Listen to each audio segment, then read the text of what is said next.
apik rek. Loh, iki kate nang ndi rek? Arep blonjo nang pasar. Loh, gak eling ta ambek corona.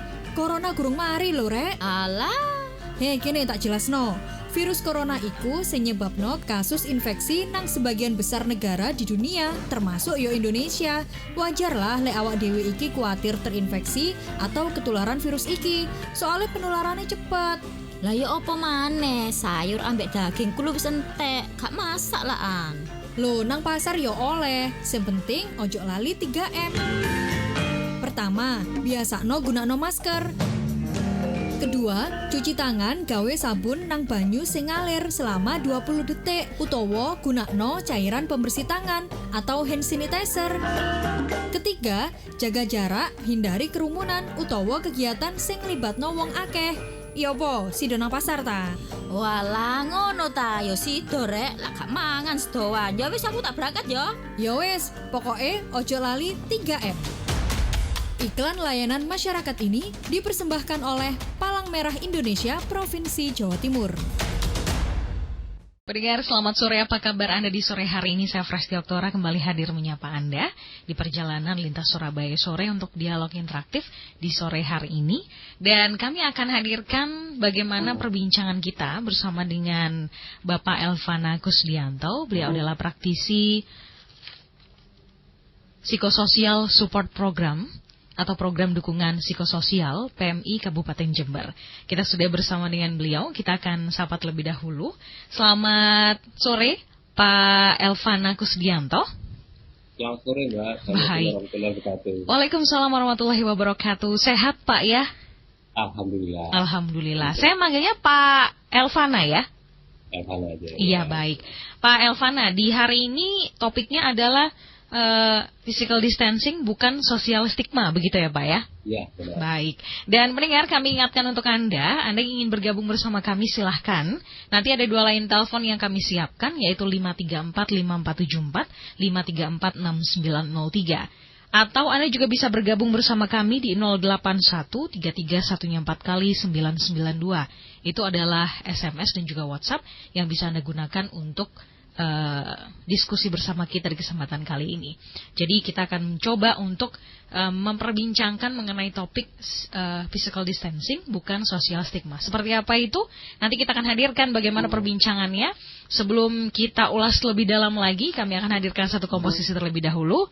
Nanti Anda bisa menyimak bagaimana obrolan kita sore hari ini dan bergabung bersama kami di 2 line telepon dan juga 1 line SMS. Terima kasih Anda masih bersama kami, masih dalam program Lintas Surabaya Sore, dialog interaktif di sore hari ini. Dan kita sudah bersama dengan praktisi PSP PMI Kabupaten Jember. Beliau adalah Bapak Elvana Kusdianto. Selama 1 jam ke depan kita akan perbincangkan mengenai satu topik, yaitu physical distancing bukan social stigma. Pak Elvana, apa yang mendasari Bapak kemudian ingin menghadirkan topik ini? Apakah ada latar belakang tersendiri begitu? Apakah karena stigma masyarakat yang berkembang di luar sana soal COVID-19, Pak? Ya, memang kalau kita lihat mulai dari awal ini kejadian ini ya, mulai masa pandemi dari awal itu yang sering terjadi di masyarakat. Ada terutama ini mulai di bulan-bulan terakhir, apa yang digembur-gemburkan oleh pemerintah tentang 3M itu ya, menjaga jarak, memakai masker, kemudian sering mencuci tangan dan sebagainya. Nah, salah satunya menjaga jarak itu di awal kan yang sering dimunculkan adalah physical distancing ya. Mungkin ada social distancing dan sebagainya. Kemudian ada perubahan physical distancing. Nah, kalau social distancing ini ini yang jadi masalah sih, karena terputus mereka hubungan komunikasi dengan paling nggak keluarga atau orang sekitarnya. Nah, mungkin diarahkan ke physical distancing. Cuman physical distancing juga sempat muncul ini stigma di antara ini masyarakat, di kalangan masyarakat. Mereka menganggap membuat jarak dengan orang lain ini dianggap sebagai sebuah bentuk menjaga jarak, tidak hanya sekedar jarak, tapi juga komunikasi. Nah, ini yang perlu dikasih tanda kutip pada komunikasi, dukungan, toleransi, solidaritas dan sebagainya. Itu yang mereka pandang. Sehingga ini yang perlu kita munculkan, ini yang perlu kita sosialisasikan supaya merubah anggapan bahwa physical distancing itu bukan social treatment atau bukan memutuskan ikatan sosial di antara mereka. Baik. Nah, kalau dari penilaian Pak Elvana sendiri, kita menerapkan physical distancing ini kan sudah cukup lama begitu ya Pak ya? Ya. Sebenarnya ada efektivitasnya tidak sih Pak? Karena kalau kita melihat yang sekarang begitu ya, menjaga jarak orang kadang-kadang lupa begitu ya Pak. Kemudian penggunaan masker sendiri kadang-kadang juga ketika kita sendiri atau mungkin tidak bersama dengan atau berjauhan dengan orang lain, kita tidak menggunakan masker. Bagaimana ini Pak? Apakah bisa dibilang efektivitasnya itu nyata begitu? Secara umum kalau kita melaksanakan semua ini tertib, disiplin, melaksanakan ini 3M itu aja, saya yakin sangat efektif untuk mengurangi penyebaran dari COVID-19 tadi. Cuman kan ya di antara kita kan yang ada yang sampai menyangkal adanya COVID itu sendiri atau bahkan mereka cek saja karena mungkin di sekitarnya tidak terpapar dan sebagainya. Ini yang jadi masalah sih. Dan itu dibutuhkan kekuatan dari komunikasi dan sosialisasi. Kalau bisa rekan-rekan tidak hanya sekedar relawan sih. Syukur kalau dari lingkungan masyarakat itu bisa memudahkan hal ini. Baik. Dan di PMI sendiri ini ada yang namanya PSP begitu ya Pak ya? Psikososial Support Program atau program dukungan psikososial begitu. Ini hanya di Kabupaten Jember atau di seluruhnya Pak? Kalau dukungan psikososial atau PSP ya, ini ada di seluruh wilayah Indonesia sih. Jadi setiap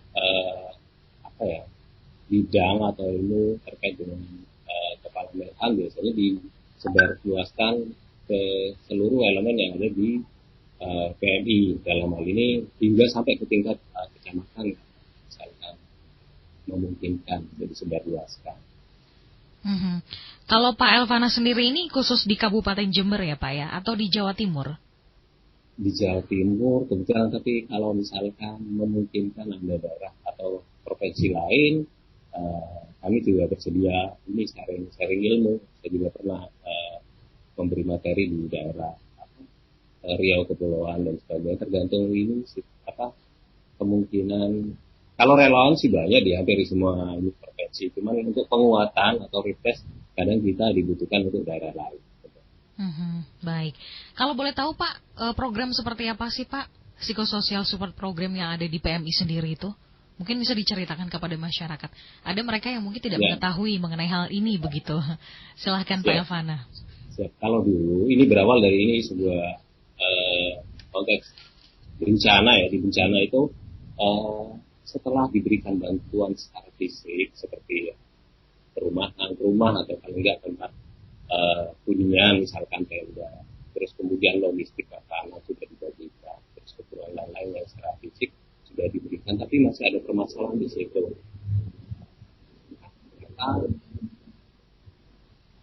Dukungan secara psikis itu ternyata dibutuhkan di sana. Karena selama mereka masih berada di Pemda, tentunya merasa itu bukan rumah mereka.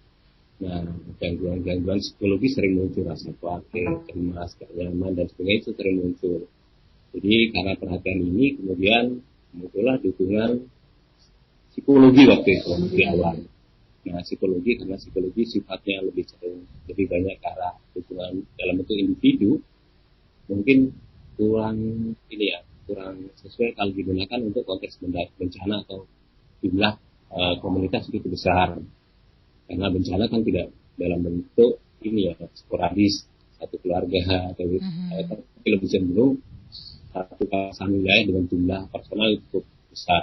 Nah, tentunya tidak efektif jika dilakukan pendekatan secara psikologi yang cenderung individu. Nah, kemudian dilakukan pendekatan yaitu pendekatan psikososial yang dilakukan secara komunal atau menyeluruh melibatkan masyarakat di dalamnya. Karena dukungan psikososial ini kenapa jadi efektif? Karena jumlahnya besar tadi ya, Terus kemudian untuk untuk konteks bencana, pendekatan psikososial ini juga melibatkan atau menghubungkan kembali masyarakat, orang, lingkungan yang berada di sekitarnya. Jadi bisa tidak hanya harus ada relawan yang terapi atau psikolog yang harus terlibat di situ. Bisa jadi di satu wilayah itu yang cukup luas sangat tidak memungkinkan keberadaan relawannya atau psikolog sekaligus. Jadi pelibatan relawan itu memungkinkan kalau kita melakukan dukungan psikososial.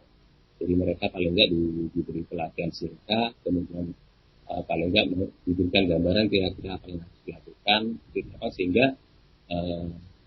dukungan yang diberikan itu bisa menyeluruh gitu, meliputi masyarakat yang membutuhkan dukungan tadi.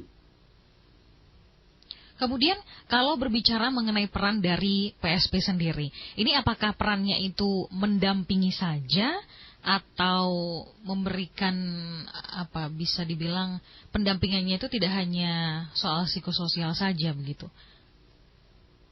Kalau bentuknya bisa beragam, tapi intinya kalau misalkan contoh gini, kita di PSP ada PA atau psikological first aid, pertolongan pertama secara psikologis. Nah, bentuknya tidak hanya secara psikologis saja apa yang dilakukan. Kalau ada beberapa tahapan sih. Di tahapan pertama adalah pemenuhan kebutuhan dasar yang mendesak. Nah, kalau pemenuhan kan jelas bukan bisa jadi bukan harus kita yang turun karena bentuknya fisik, tapi kita mau memastikan bahwa itu dilakukan. Contoh misalkan dalam konteks bencana pada saat awal kejadian jelas mereka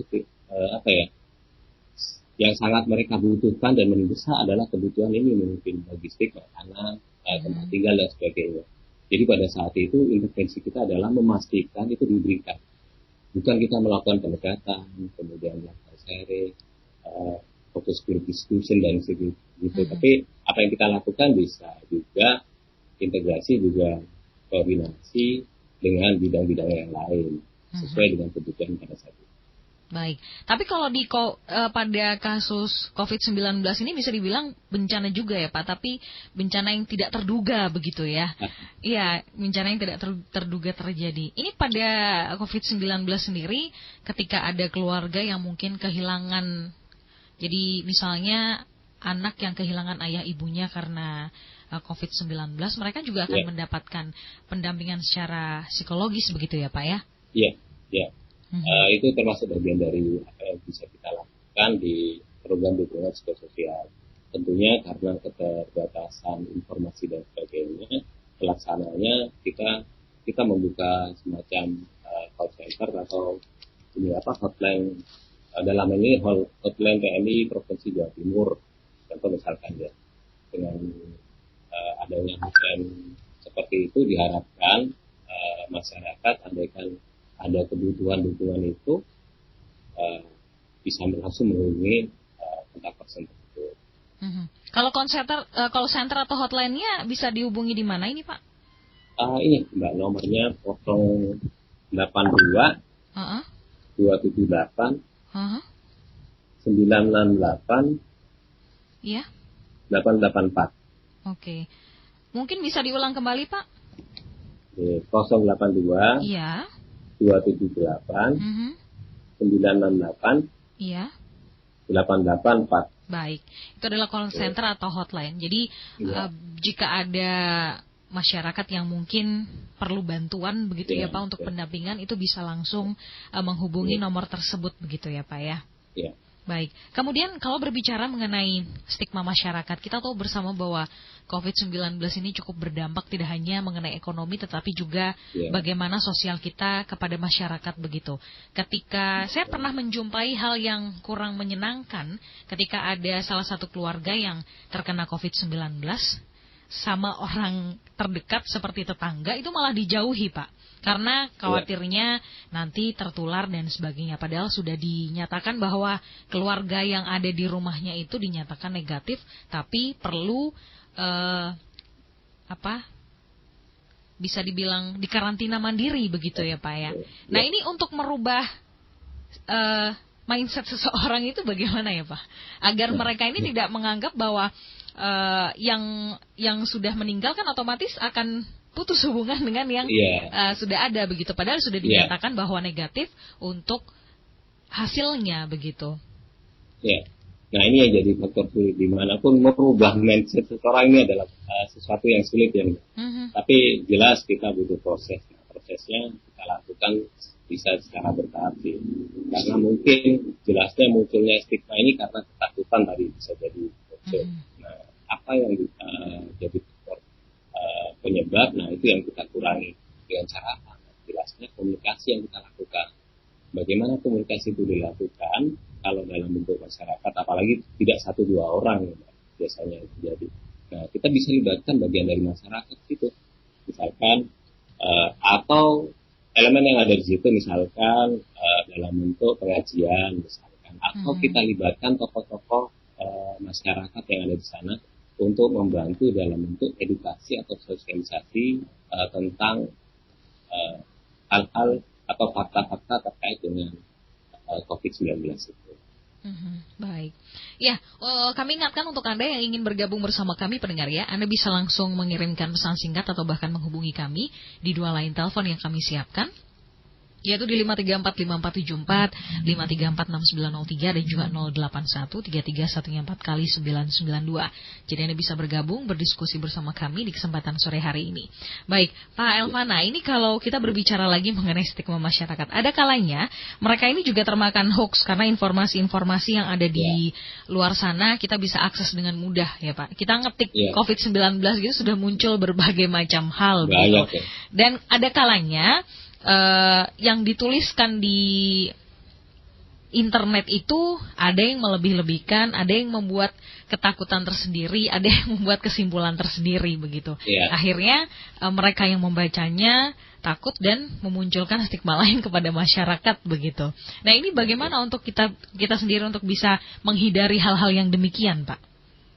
Kalau kita secara pribadi mungkin ya kalau kita sendiri kan lebih mudah, artinya membatasi terkait dengan informasi-informasi yang berlebihan atau bersifatnya tidak jelas seperti hoax dan sebagainya.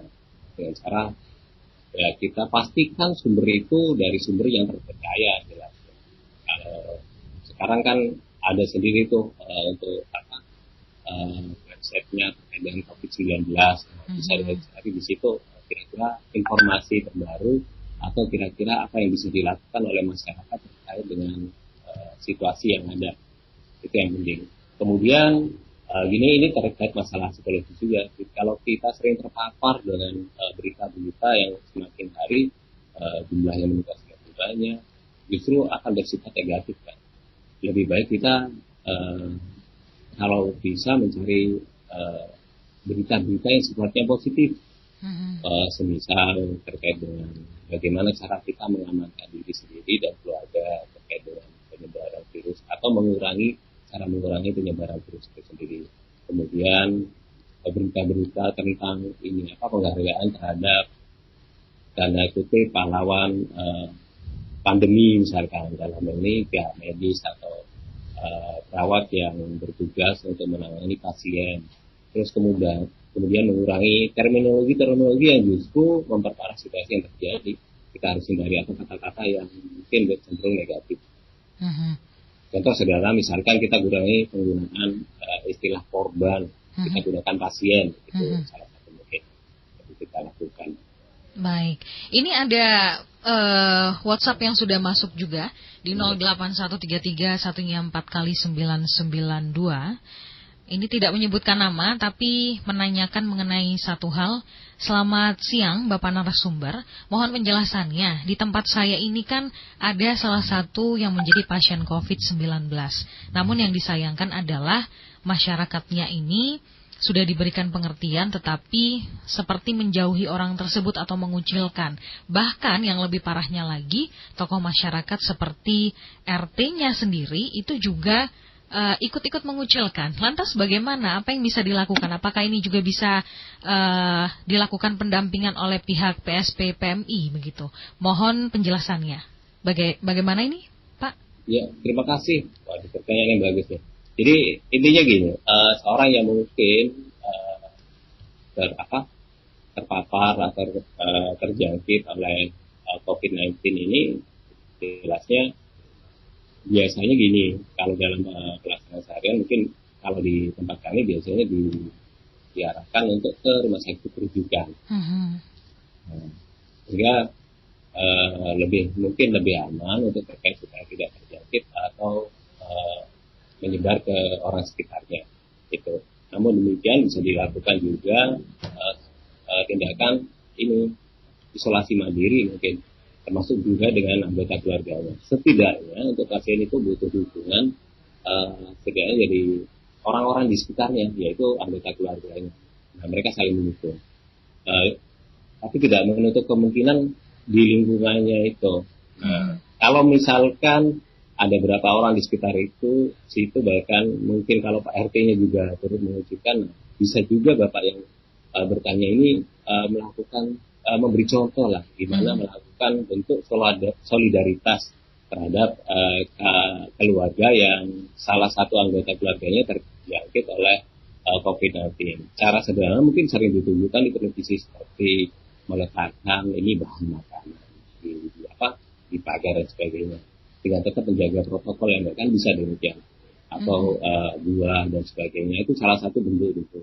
Atau paling enggak kalau misalkan yang paling terbatas sekali ya kita lakukan kontakan, kita bisa melakukan komunikasi lewat WA atau sosmed dan sebagainya untuk memberi penguatan, karena penguatan terhadap mereka itu menjadi semacam mendukung atau menguatkan kesehatan psikis mereka. Nah, kesehatan sendiri kan ada toleransi antara gabungan dari kesehatan fisik dan kesehatan mental dan pikiran. Nah, tentunya kalau kita bisa menguatkan semuanya, ini akan mempercepat proses kesembuhan dari pasien tadi. Tapi kalau misalkan dibutuhkan, ada kalanya kalau kita menghadapi orang kalau tidak langsung bertatap muka itu agak susah ya Pak ya. Apa ini harus langsung diberikan sosialisasi kepada mereka yang memang benar-benar bertugas seperti misal Satgas COVID-19. Tapi kalau Satgas terlalu jauh ya untuk bisa memberikan informasi begitu. Tapi karena ini pihak dari RT-nya sendiri juga ikut mengucilkan, agak susah ya kalau yang demikian. Baik, ini ada yang juga sudah bergabung, ada Pak Reknan di Surabaya, ingin bertanya bila ada yang membutuhkan bantuan PSP pada masa pandemi COVID-19 ini dari PMI, bagaimana caranya, harus menghubungi siapa dan bagaimana langkah-langkahnya. Mungkin tadi sempat sudah kita dijawab ya, tapi diulang lagi nggak apa-apa ya Pak ya? Boleh. Baik, bagaimana Pak?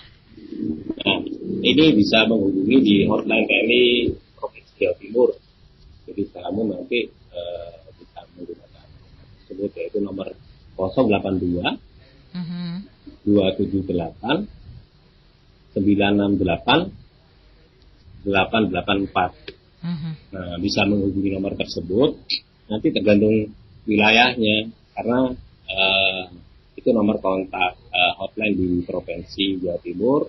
Seandainya yang membutuhkan itu di kabupaten tertentu di Jawa Timur, nah nanti tinggal pihak dari hotline PMI Jawa Timur ini menghubungi tim siaga COVID yang berada di kabupaten atau kota di Jawa Timur. Jadi nanti tinggal diarahkan begitu saja ya Pak ya? Ini di wilayah mana? Kebetulan ini Mas Reknannya di wilayah Surabaya, berarti nanti dari pihak PMI Surabaya nanti juga akan menghubungi begitu ya Pak ya?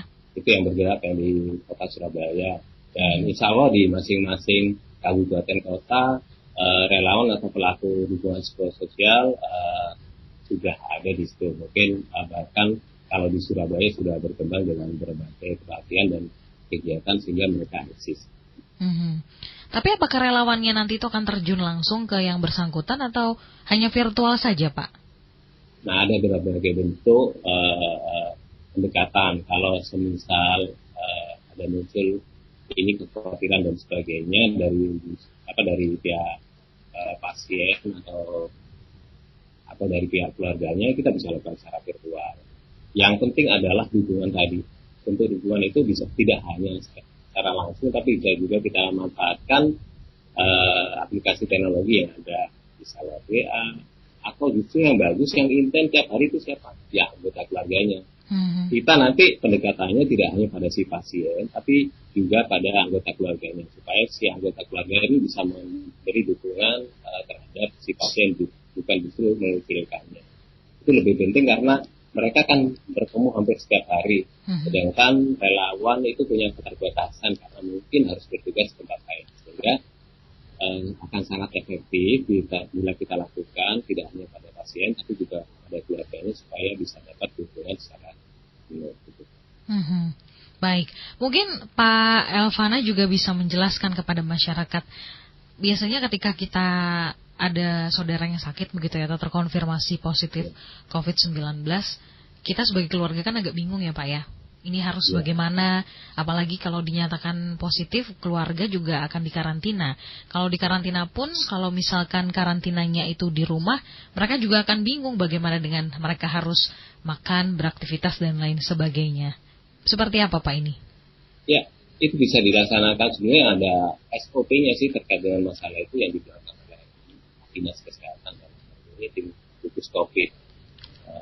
Misalkan akan melakukan isolasi mandiri di rumah, itu bisa juga. Tapi cuman yang perlu dikasih pengetahuan tidak hanya si pasien, tapi juga anggota keluarganya.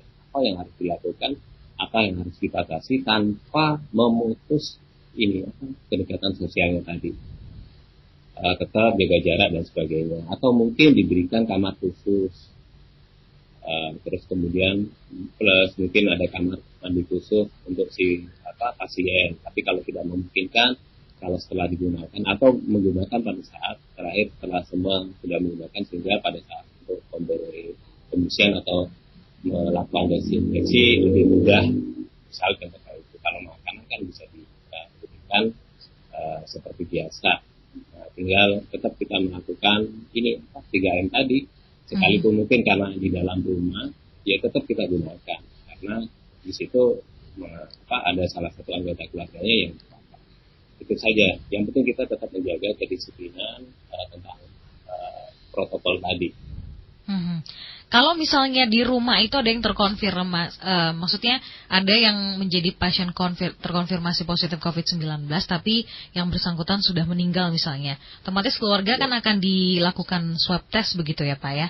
Dan kemudian ketika masih ada satu orang yang tanpa gejala, kemudian dikarantinanya di rumah, kemudian interaksi sosial bersama dengan pasien yang terkonfirmasi ini, haruskah kita misalnya harus menggunakan masker juga di rumah, begitu, memberikan ruangan khusus begitu ya Pak ya, kepada si pasien? Ya, tetap kita lakukan itu sekalipun kita di dalam rumah. Semua tetap menggunakan masker, kemudian tetap jaga jarak, dan melakukan protokol kesehatan yang disampaikan tadi. Isolasi mandiri itu bisa dilakukan paling enggak biasanya 14 hari lah. Memastikan bahwa itu pelaksanaan isolasi mandirinya. Baik, ini ada WhatsApp juga yang sudah masuk. Selamat sore dari Pak Imam di Surabaya. Saya punya rekan kerja dan tetangga yang sedang terpapar. Saran apa yang bisa saya berikan ke mereka? Baik, bagaimana Pak Elvana? Rekan kerja yang sedang terpapar ini dalam misalnya terjangkit COVID gitu. Iya, biasanya kalau konfirmasi positif COVID-19. Terkonfirmasinya ini berdasarkan dari hasil swab atau dan sebagainya. Misalnya kalau sudah dari hasil swab, di situ ada juga tim gugus COVID dan tentunya mungkin lebih diarahkan untuk melakukan rujukan ke pihak fasilitas kesehatan yang menjadikan rujukan di daerah tersebut. Nah, kalau misalkan di tempat kami memang masih ada tersedia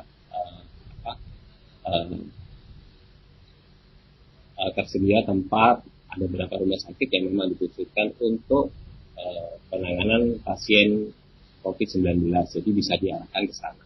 Tapi mungkin kalau Surabaya sih kurang tahu, karena keterbatasan tempat juga karena banyaknya ini, bisa jadi diarahkan untuk melakukan isolasi mandiri. Tentunya tetap melakukan pelaporan ke fasilitas kesehatan sehingga perkembangan atau progres dari pasien itu bisa terus dipantau.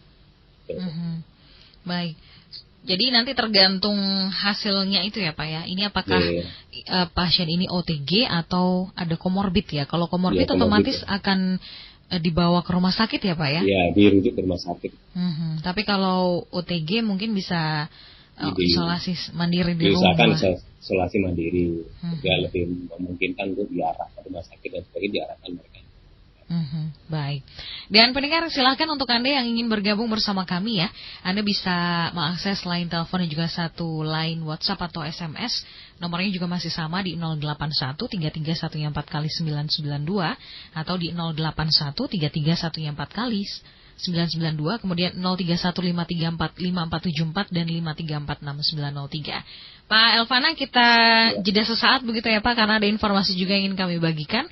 Pendengar, saya masih tunggu informasinya untuk Anda. Ingin diskusi bersama kami silahkan. 2 line telepon dan juga 1 line SMS. Tetap bersama kami di 99,2 MHz Pro 1 RRI Surabaya, Kanal Inspirasi. Pandemi Corona hingga saat ini belum selesai. Virus Corona telah menyebabkan kasus infeksi di sebagian besar negara di dunia, termasuk Indonesia. Wajar jika kita merasa khawatir akan terinfeksi virus ini, karena penularannya sangat cepat. Namun, kita bisa mencegah penularan virus Corona ini dengan melakukan 3M. Pertama, biasakan menggunakan masker dimanapun dan kapanpun.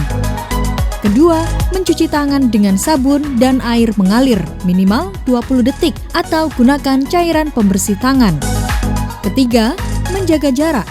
Hindari kerumunan atau kegiatan yang melibatkan banyak orang. Dengan ini, Anda telah ikut berjuang melawan. Yang terpenting, tetap tenang dan jangan panik dalam pandemi virus corona. Selalu jaga kesehatan dan lakukan kegiatan bekerja, belajar, dan beribadah dari rumah.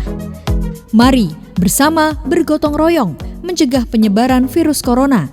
Disiplin diri adalah kunci keberhasilan melawan COVID-19.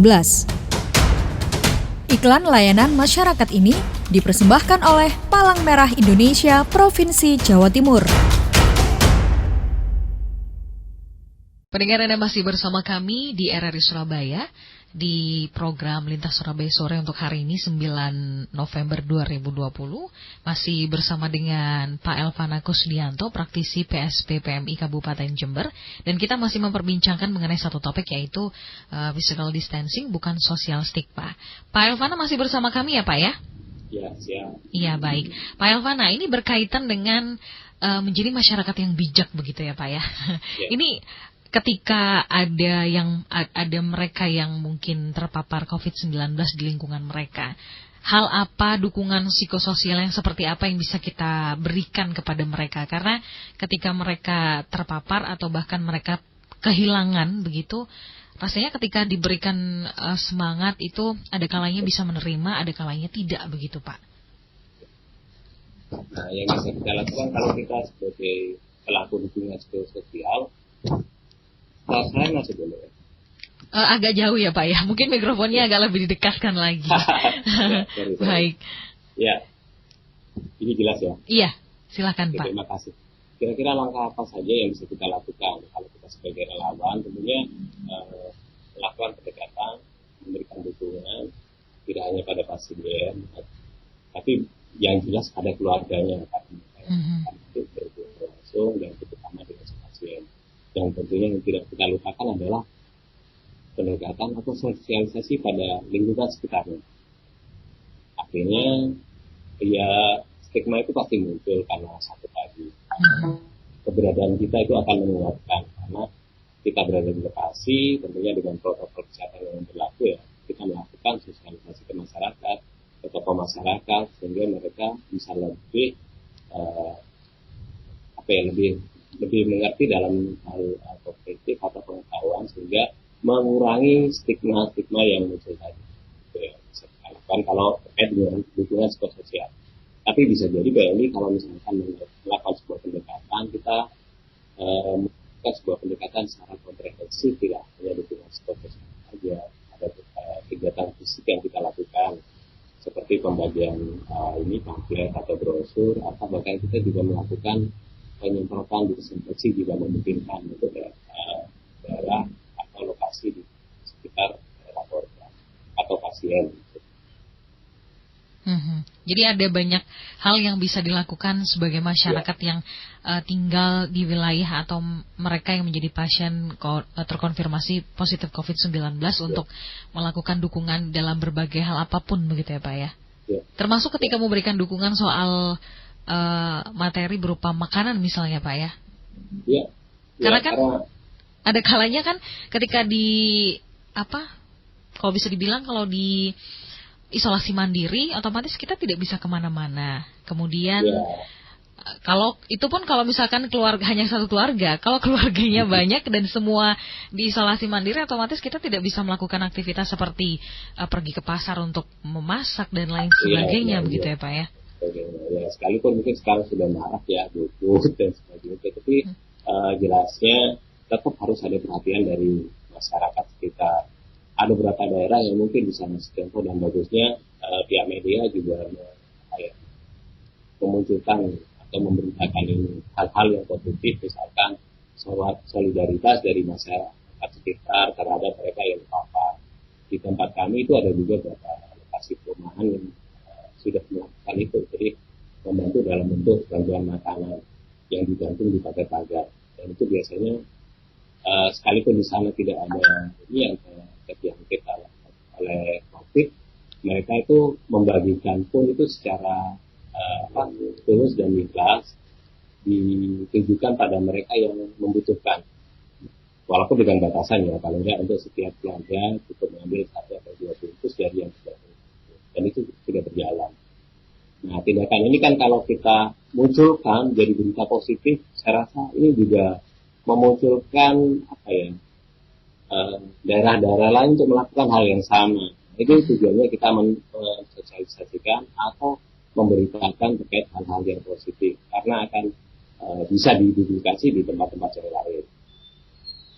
Baik, tapi kalau boleh dijelaskan nih Pak Elvana, ketika seseorang mendapatkan stigma buruk begitu ya dari masyarakat lainnya karena ada salah satu keluarga yang terpapar COVID-19, dampak paling nyata itu apa sih Pak yang mungkin bisa langsung mempengaruhi kondisi keluarga begitu? Ya, kalau dampaknya sebelum kita melihat ke keluarga yang terpapar, ada beberapa dampak-dampak yang mungkin terjadi di masyarakat ya. Tidak harus mereka yang terjangkit atau keluarganya yang sempat terjangkit oleh COVID-19. Masyarakat itu umum aja. Kalau misalkan ada banyaknya stigma di masyarakat, tentu memunculkan perilaku yang berbeda mereka. Misalkan mereka takut menunjukkan bahwa mereka juga mengidap penyakit tertentu karena nanti akan diasumsikan bahwa itu terkait dengan masalah COVID misalkan, orang batuk, pilek dan sebagainya. Terus kemudian mereka jadi enggan dan takut mendatangi fasilitas kesehatan apabila mengidap penyakit tertentu. Terus kemudian kurangnya respon mereka terhadap informasi atau mau mengadopsi tentang promosi kesehatan dan sebagainya. Nah, ini akan jadi penyebab yang negatif tentunya untuk masyarakat luas, adanya stigma tadi, selain terhadap si pasien atau keluarga. Kalau untuk si pasien dan keluarga, adanya stigma ini justru ini, itu yang saya sebutkan tadi. Jadi kesehatan fisiknya mereka kan terganggu nih karena mereka terjangkit ini. Terus kemudian tidak setelah ini dukungan dari orang sekitarnya sehingga akan terjadi kesehatan mentalnya juga terganggu, pikirannya juga terganggu. Proses pemulihannya juga akan jadi sulit atau bahkan lebih lama atau bahkan jadi lebih parah. Ini efek negatifnya. Nah, untuk keluarga itu juga sama, keluarga dalam posisi banyak tekanan, terus kemudian mereka dikucilkan dan sebagainya. Ini juga jelas akan muncul tekanan-tekanan di mereka atau dalam bentuk stres. Nah, stres ini kan juga mengakibatkan sistem imun tubuhnya juga rendah, sehingga memungkinkan dia juga bisa tertular atau terjangkit virus COVID tadi. Itu yang akan jadi masalah dalam konteks kecil, selain dalam konteks lingkungan atau masyarakat tadi. Baik. Kemudian kondisi COVID-19 seperti saat ini, apakah Pak Elvana sendiri pernah terjun langsung untuk mendampingi salah satu keluarga ketika mereka ini terpapar COVID-19 atau salah satu keluarganya yang meninggal akibat COVID-19, Pak? Kalau di kebetulan kalau di Jember memang kita cuma buka kayak tadi hotline atau call center sejauh ada permintaan terkait masalah itu. Namun demikian terkait pasien yang terjangkit COVID kalau di Jember itu sudah diarahkan atau dirujuk di rumah sakit tertentu yang memang menjadi rumah sakit rujukan untuk pasien COVID, sehingga mereka bisa diisolasi mandiri di situ tentunya dengan dukungan dari pihak medis yang cukup intens di sana. Termasuk juga di pihak rumah sakit sudah ada bentuk dukungan psikososial yang dilakukan. Kenapa saya tahu hal itu juga karena kebetulan kakak saya juga sempat terjangkit karena beliau kan bertugas di puskesmas, sehingga mungkin karena ini juga karena beberapa pasien di sana tidak menyatakan secara jujur tentang riwayat perjalanan atau riwayat bertemunya kontak dia dengan orang-orang yang mungkin terjangkit COVID atau OTG ya, sehingga akhirnya berimbas ke ini karyawan atau staf yang berada di puskesmas, sehingga sebagian besar staf atau karyawan atau petugas medis yang di sana sempat terpapar COVID.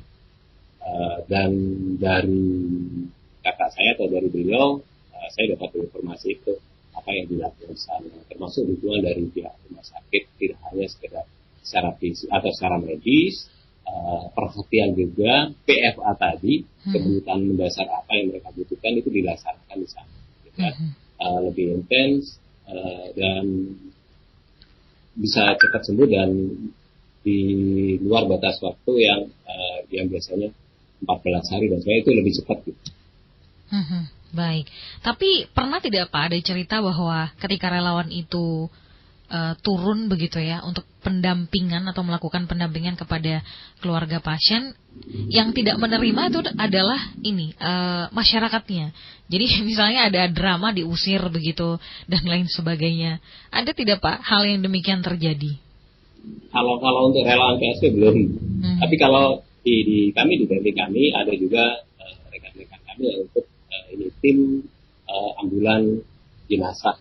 Nah itu sempat dilakukan, itu kegiatan sempat mengalami seperti diambil paksa, terus kemudian tidak ada perhatian dari pihak masyarakat, sehingga teman-teman yang melakukan pemulasaran yang itu harus kebetulan tidak membawa alat cangkul dan sebagainya, sehingga mereka menggunakan tangan, kan sempat diberitakan itu kan. Nah, itu sempat terjadi. Terus kemudian seperti jenazah itu diambil secara paksa, itu sempat terjadi juga. Nah, yang kita lakukan pendampingan kalau demikian kan karena jumlahnya masyarakat cukup luas, untuk merubah mindset juga sulit.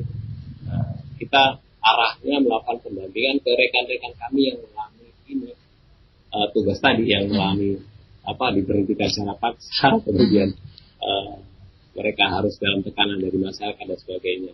Lewat apa? Nah, kita melakukan PFA dengan rekan-rekan itu. Jadi kita dengarkan pada saat mereka menyampaikan keluh kesahnya, kemudian kita bentuk segala bentuk luapan perasaannya itu yang dialami, kemudian kita coba arahkan apa yang harus dilakukan kemudian. Ya, kita lakukan dukungan psikososial tidak hanya pada si pasien, tapi juga rekan-rekan kami yang terlibat dalam tim ambulan jenazah. Jadi pendampingannya tidak hanya dilakukan pada mereka yang merupakan pasien, tapi juga relawannya ya Pak ya? Karena khawatirnya kalau misalkan pas ada drama seperti itu kan menimbulkan hal yang kalau orang nggak diterima itu kan pasti agak gimana gitu ya Pak ya, agak stres dan lain sebagainya dan lain. Saya tidak bisa membayangkan ketika kita mau menolong tapi ternyata kita malah diusir. Nah itu agak sedikit membuat hati kita, aduh saya nggak diterima. Nah hal-hal yang seperti ini tapi alhamdulillah belum pernah terjadi ya Pak ya. Iya, kalau benar. Baik. Iya, Pak Elvana ini karena semakin sempit juga kita untuk bersua, jadi waktunya semakin mepet juga. Mungkin ada pesan yang ingin Pak Elvana juga sampaikan kepada masyarakat begitu ya, terutama masyarakat yang harus bijak menghadapi situasi, karena ketika kita berbicara mengenai COVID-19 tentu yang dirugikan kan tidak hanya pasien, tetapi juga semua. Tetapi kalau misalkan ada dukungan psikososial atau bahkan apapun bentuknya itu, otomatis keluarga atau bahkan pasiennya itu akan merasa tidak terbebani dengan adanya virus tersebut begitu Pak. Silahkan. Nah, apa yang bisa dilakukan oleh masyarakat kalau kita sebagai relawan mungkin terbatas ya Mbak, tidak bisa langsung menyentuh langsung pada pasien, apalagi yang seperti Surabaya yang jumlahnya cukup besar. Nah, kita bisa lakukan pendekatan dengan melakukan sosialisasi dan edukasi ke masyarakat secara umum. Artinya supaya masyarakat itu bisa membangun rasa solidaritas dengan cara memberikan dukungan secara moral, baik moral atau material kepada si pasien atau keluarganya. Tentunya dengan tetap menjalankan protokol kesehatan. Ingat tadi yang boleh ditekankan dari judulnya saja, jadi menjaga jarak, menjaga secara fisik, bukan berarti kita menjaga juga jarak secara sosial. Kita bisa lakukan dengan cara apapun. Kemudian mungkin di masyarakat butuh dibentuk yang namanya kelompok-kelompok anti stigma. Yang nanti justru bisa mendukung kami dari lawan untuk sosialisasi penyebaran informasi yang benar dari sumber yang terpercaya sehingga mengurangi stigma-stigma yang negatif di masyarakat. Kemudian tentunya tidak lupa melibatkan tokoh masyarakat masuk dalam kegiatan-kegiatan mereka seperti pengajian atau perkumpulan-perkumpulan mereka sehingga lebih memudahkan penyampaian stigma dengan dukungan dari tokoh masyarakat yang ada di sana. Itu yang mungkin yang perlu kita lakukan untuk disampaikan pada lingkungan masyarakat yang terdampak oleh pandemi ini. Baik, mudah-mudahan dengan adanya banyak informasi yang diberikan seperti sehari ini juga Pak Elvana sekaligus memberikan paparan informasi sekaligus sosialisasi begitu ya Pak ya, bahwa sebenarnya stigma masyarakat yang cenderung negatif itu harus dihilangkan begitu ya Pak ya, agar nantinya ketika berbicara mengenai hidup berdampingan, apalagi kalau tetangga, kalau ada sesuatu yang menyedihkan kan otomatis tetangga yang lain juga akan merasakan begitu ya. Kalau nggak merasakan itu yang agak berbahaya ya. bukan sosial lagi namanya ya, antisosial kalau begitu. Baik, Pak Elvana, terima kasih untuk perbincangannya di kesempatan sore hari ini. Mungkin di lain kesempatan kita bisa bersua kembali begitu ya Pak ya. Hadirkan topik yang tidak kalah menarik dari hari ini, dan mudah-mudahan juga kita bisa terbebas dari COVID-19 dan hidup normal seperti dahulu kala ya Pak ya. Karena saya rindu sekali tidak menggunakan masker. Baik, ya. Gak bisa kemana-mana ya Pak ya. Iya betul Pak. Kita mau kalau kemana-mana juga harus mikir, aduh nanti kalau kita kesini takutnya kena, kalau kesana takutnya kena begitu ya. Saya sangat rindu sekali untuk bisa melepaskan masker, jalan-jalan ya. Kemudian ngobrol-ngobrol sama teman-teman. Kalau dulu kita bisa saliman, sekarang kita nggak bisa saliman lagi begitu ya. Baik, Bapak terima kasih untuk kebersamaannya dan pendengar juga terima kasih sudah bergabung bersama kami.